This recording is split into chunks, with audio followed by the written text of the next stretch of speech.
राधे राधे। आज की लीला। श्री कृष्ण ने गर्दन घुमाकर पीछे की ओर मुड़कर जब देखा कि समस्त ब्रजवासी लौट आए हैं, तब वह वन में जाने के लिए अत्यंत हर्षोत्फुल्ल हो उठे। आहा, उस समय की श्री कृष्ण की विचित्र शोभा का क्या वर्णन किया जा सकता है। मदमत्त हाथी की जैसे बंधन से छूटकर झपट कर चलता है, उसी प्रकार स्वेच्छाचारी श्री कृष्ण ब्रजवासियों के नेत्र रूप बंधन श्रृंखलाओं से मुक्त होकर वन में दूसरे रूप में दिखाई देने लगे। वन रूपी चित्रकार द्वारा निर्माण किया गया श्री कृष्ण रूप चित्रपट ब्रजवासियों के नेत्र रूपी बंधन से मुक्त होने पर श्री कृष्ण के बहुत प्रकार के चित्र विचित्र नयनाभिराम विहार प्रदर्शित होने लगे। अर्थात वन में पहुंचकर श्री कृष्ण अनेक लीलाएं करने लगे। वन में पहुंचकर समस्त गोप बालक बंधन मुक्त हो गए।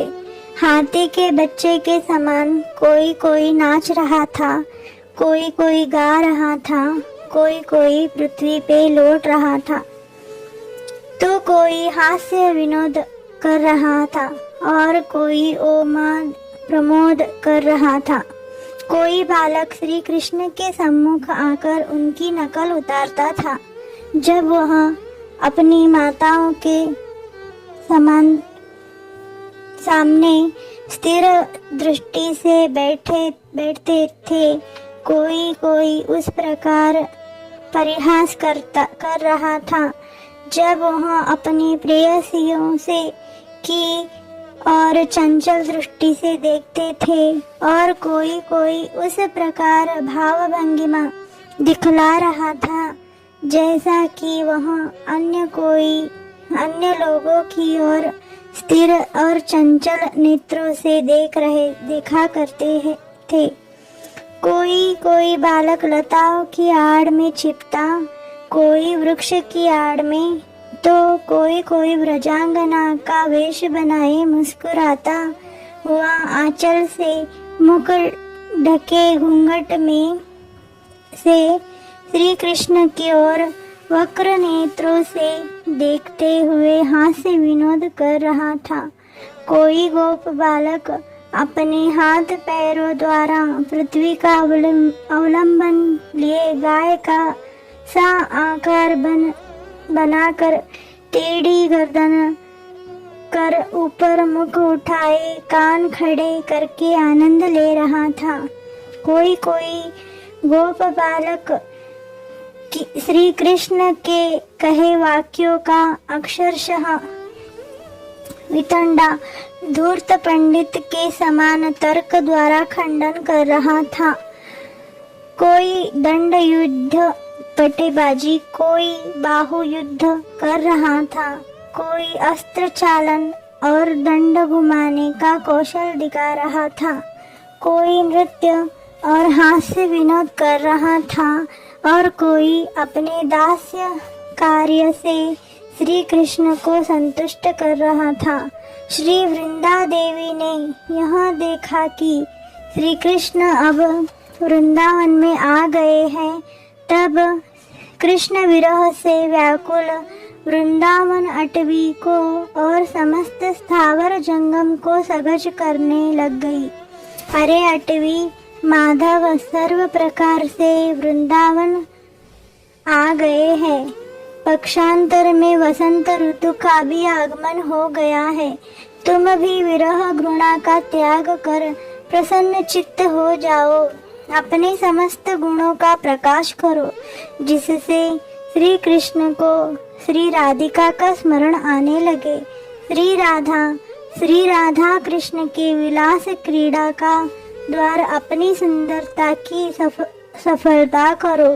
हे लताओं, सचेतन हो जाओ। हे वृक्षों, पुष्पमय हो जाओ। हे मृगों, अब तुम क्रीड़ा करो हे कोकिलगण, तुम सब भ्रमरों के साथ मिलकर गान करो हे मयूरगण, तुम सब सुख से नृत्य करो हे शुक पक्षियों, मीठी कविताओं का पाठ करो, स्थावर जंगम सकल आनंदमय हो जाओ, वह देखो तुम्हारे प्रियतम श्री कृष्ण तुम सबको सुख प्रदान करने के निमित्त पधार रहे हैं।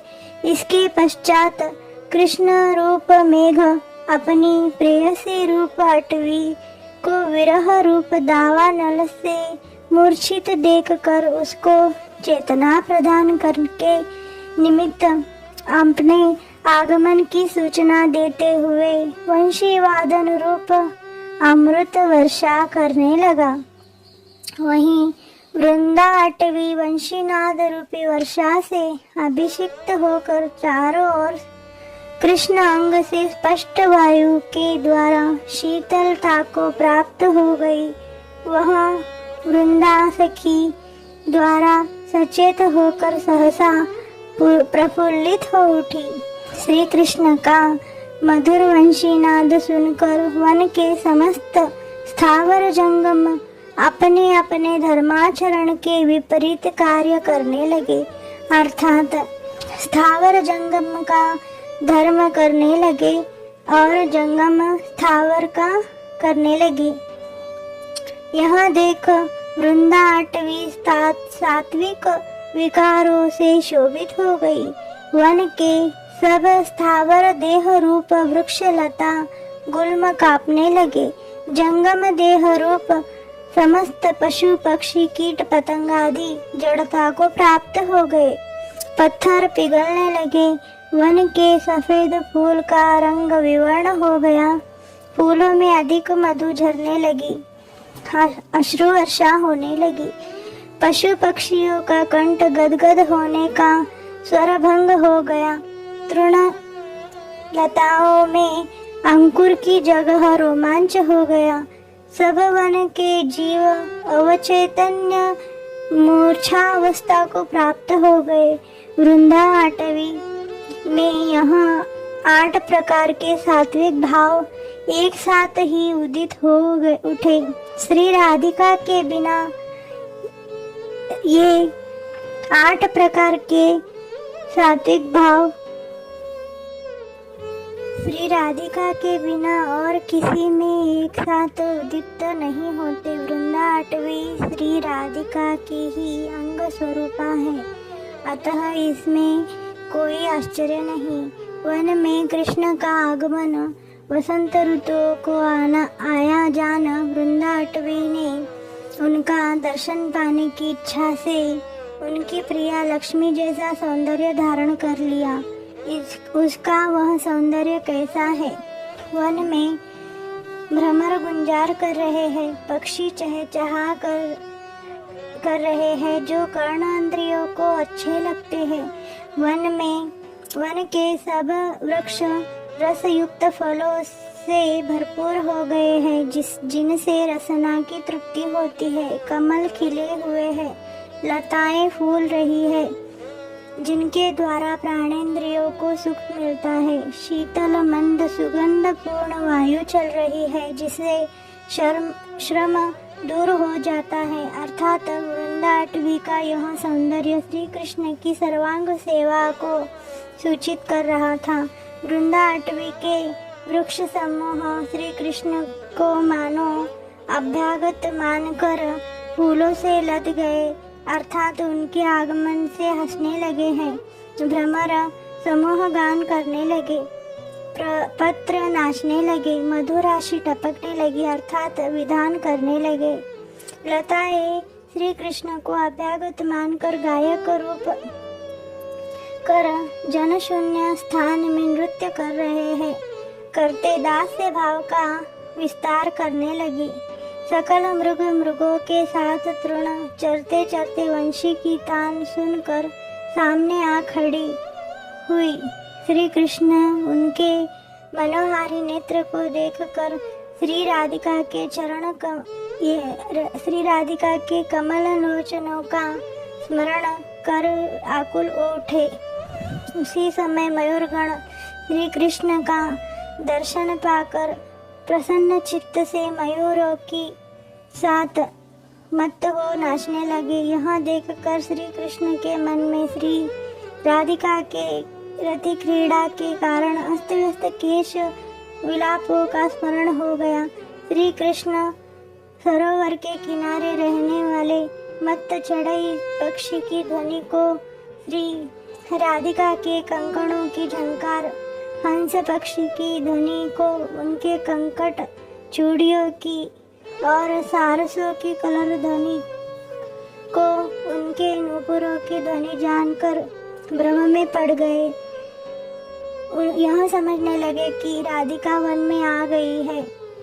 श्रेष्ठतम सुगंध को भी तिरस्कार करने वाले कुछ कुछ खिले हुए सुगंध युक्त कमल के ऊपर बैठे चंचल भ्रमर को देखकर श्री कृष्ण समझने लगे कि यहाँ हमारे प्रिया जी का मुखार वृंद है, जो अर्ध खुले नेत्रों और मुस्कान एवं पद्मगंध युक्त है।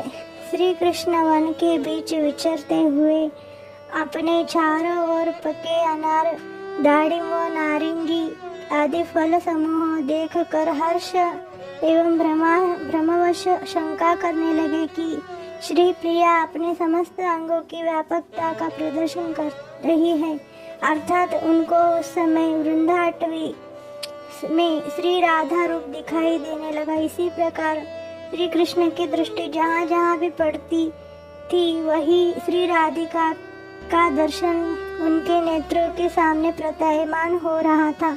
वृंदाटवी श्री कृष्ण को आनंद देने के निमित्त यदि राधिका मयत्व को प्राप्त हो तो उसमें आश्चर्य की कौन सी बात है। आज की लीला यहीं तक। अगले अंक में पुनः श्री राधा कृष्ण की लीलाओं को श्रवण करेंगे। राधे राधे।